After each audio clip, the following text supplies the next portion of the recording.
ओम नमः शिवाय। ओम नमः शिवाय।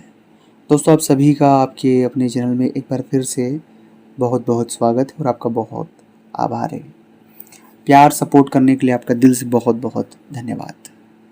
जो हम सोचते हैं वो हमें क्यों नहीं मिलता, आखिर कारण क्या है? कई बार हमने जो सोचा वो हमें मिला ही नहीं, और बहुत से लोगों के साथ ये परेशानी देखने को मिली है कि वो जो प्लानिंग करते हैं, प्लानिंग के हिसाब से चीज़ें होती तो है, पर जो परिणाम वो सोचते हैं वो उन्हें नहीं मिलता है। मेहनत वो करते हैं, परिणाम का फल और कोई ले जाता है।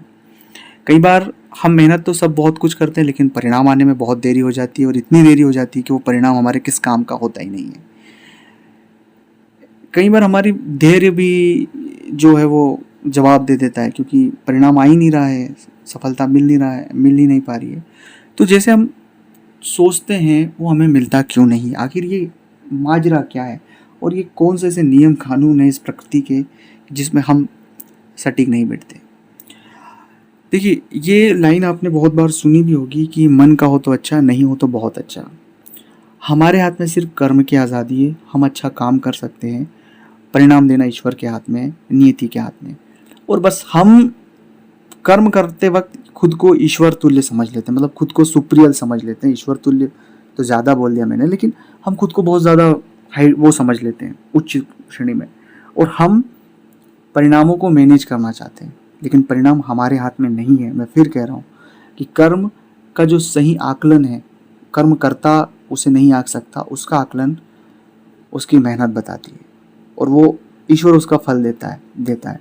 90% तो लोगों को ये चीज़, हाँ 10% कुछ ऐसे सिचुएशन हैं जहाँ बहुत हार्ड वर्क मेहनत करने के बाद भी उन्हें वो परिणाम नहीं मिलता। उसके पीछे कई सारे कारण हैं, उसके पीछे कई सारी चीज़ें हैं, उसके लिए मैं अलग से वीडियो बना दूंगा। पर हमारे जो कर्म हैं, जो हम जो कर रहे हैं, उसका परिणाम हमें जरूर मिलता है, और वो ईश्वर उसका सही न्याय करता है। अब दूसरी इसमें जो एक बात है कि जो सोचते वो तो हमें मिलता ही नहीं है। अब इस सिचुएशन में एक मुख्यतः बात है कि जो चीज़ें हमारे हित में लिखी हुई है, जो हम देखिए, कर्म, मैं कहीं भी इस पूरे चर्चा में कर्म को द्वितीय नहीं रख रहा हूँ, कर्म को पहले रख रहा हूँ।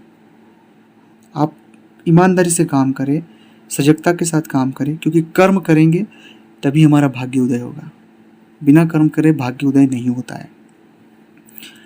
तो जैसे ही हम उस सकारात्मक कर्मों की ओर जाएंगे, तो जो भी हम परिणाम है वो हमें, परिणाम जो सोच रहे उससे भी बड़ी चीज़ें मिलती हैं। कई बार हम जो सोचते हैं वो हमें नहीं मिलता है। पर बहुत बार मैंने बहुत सारे जातकों के साथ ये होता है कि जो सोचा है परिणाम, उससे भी उन्हें बड़ी चीज़ मिली, क्योंकि वो उस मेहनत में इतने लीन थे कि उन्होंने उस मेहनत से बड़ी मेहनत कर दी पूरी ईमानदारी के साथ। तो ये चीज़ आप हमेशा गांठ बांध के रखना। तीसरी बात है ईश्वर का जप। भगवान का जप आपको करना है, परिणाम मिले ना मिले वो सब द्वितीयक है। पहला है ईश्वर का जप करें और अपना कर्म ईमानदारी के साथ करते जाएं। तीसरी और बात है, लोग हमें डाइवर्ट करते हैं, उस डाइवर्शन में हमें नहीं फंसना है। हमें हमारा कर्म करना है, और एक लक्ष्य जो ध्येय है उस पर कार्य करना है। सफलता जरूर मिलेगी और आप जरूर सफल होंगे, मैं आपसे वादा करता हूँ। ओम नमः शिवाय।